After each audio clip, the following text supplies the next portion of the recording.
Siapa yang bawa Jokowi ke Jakarta? Saya yang bawa ke Jakarta dari Solo untuk jadi gubernur. Saya bawa. Saya untuk Ibu Mega. Ibu, ini calon baik orang PDP. Jangan. Saya datang lagi. Akhirnya beliau setuju. Jadilah gubernur. Itu pun saya, kasih saya. Sehingga waktu dia menang jadi gubernur, setelah ke Ibu Mega datang sama saya, ucapan terima kasih. Apa kurangnya saya coba? Saya bawa ke Jakarta. Kasih tahu semua itu terumul itu. Jokowi jadi presiden karena saya. Kan tanpa gubernur mana bisa jadi presiden? Untuk Pak JK, beta pemuda dari NTT, beta mau tanya. Anda itu sebenarnya tokoh bangsa atau tokoh para ternak unta? Kenapa beta tanya begitu? Karena Anda menyebut rakyat, terutama rakyat pendukung Pak Jokowi dengan sebutan termul. Lalu sebenarnya Anda itu tokoh bangsa atau tokoh para ternak unta?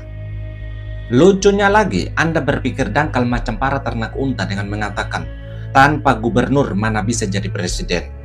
Yang jadi pertanyaan, sejak kapan jadi presiden harus lebih dulu jadi gubernur?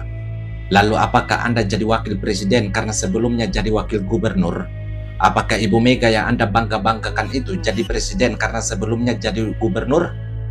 Supaya Anda tahu, dari semua presiden Republik Indonesia, cuma Pak Jokowi yang karir politiknya terstruktur dengan rapi, yaitu dari rakyat biasa, naik wali kota, naik gubernur, naik presiden, dan sekarang naik jadi tokoh bangsa.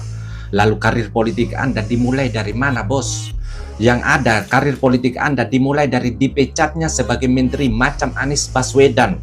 Jadi jangan sok-sokan nasihati Pak Jokowi soal permainan politik lewat ijazah yang dimainkan oleh Roy Panci. Ngawurnya lagi, Anda teriak-teriak mengatakan bahwa Ibu Mega, lobby ke Ibu Mega dan bawa Pak Jokowi ke Jakarta.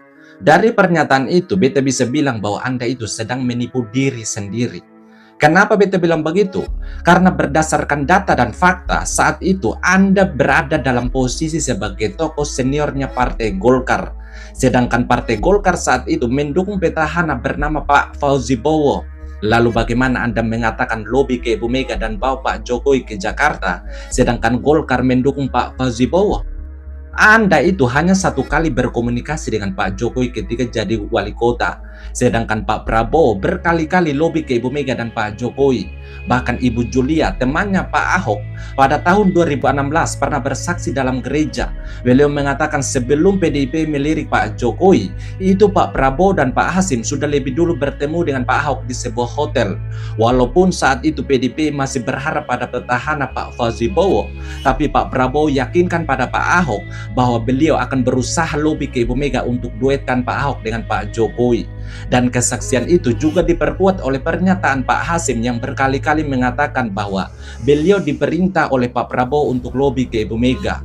Bahkan lobby itu bukan terjadi satu atau dua kali, tapi berkali-kali barulah Ibu Mega setuju.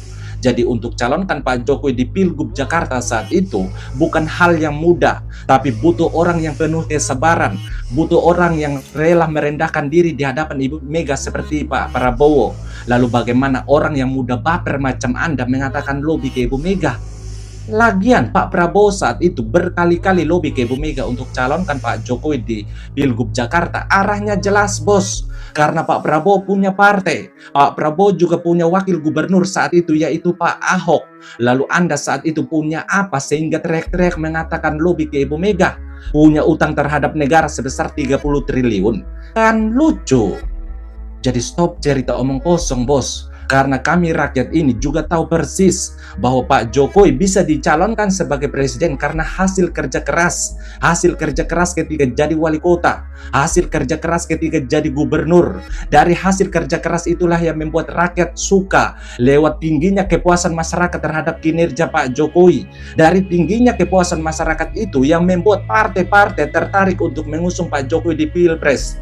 Dan partai pertama yang tertarik untuk mengusung Pak Jokowi adalah Partai Nasdem. Bahkan tanggal 22 Maret tahun 2014 di Bali, Ibu Mega dengan tegas mengatakan bahwa beliau memberi mandat kepada Pak Jokowi sebagai calon presiden karena Pak Jokowi bukan hanya populer, tapi juga bekerja tulus dan punya kepribadian yang sederhana. Itu menunjukkan bahwa Pak Jokowi dicalonkan sebagai presiden karena diminta karena kinerjanya bagus, diminta karena berprestasi, diminta karena tingginya kepuasan masyarakat terhadap kinerja Pak Jokowi, bahkan diminta oleh partai karena partai ingin meraup suara lewat nama besar Pak Jokowi. Lalu Anda Pak JK saat itu punya apa yang mampu menyaingi nama besar Pak Jokowi?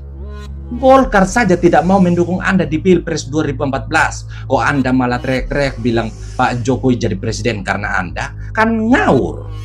Jadi jangan putar balik bos. Karena pada dasarnya Pak Jokowi jadi presiden bukan karena Anda Pak JK. Yang ada justru Anda itu Pak JK jadi wakil presiden untuk kedua kalinya karena digendong oleh Pak Jokowi. Sekali lagi ingat Pak JK, Anda jadi wakil presiden untuk kedua kalinya karena digendong oleh Pak Jokowi.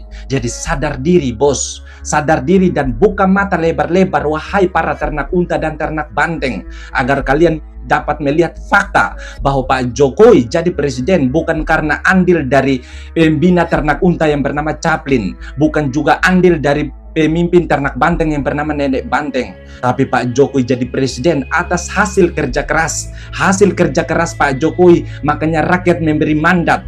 Hasil kerja keras Pak Jokowi, makanya partai memberi mandat. Dan hasil kerja keras Pak Jokowi, makanya Tuhan memberi mandat untuk menjaga dan melindungi Indonesia selama 2 periode.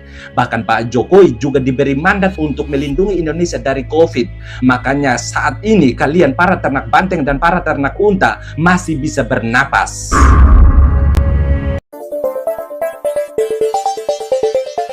Klik tombol subscribe, karena subscribe itu gratis. Oh, apa lagi?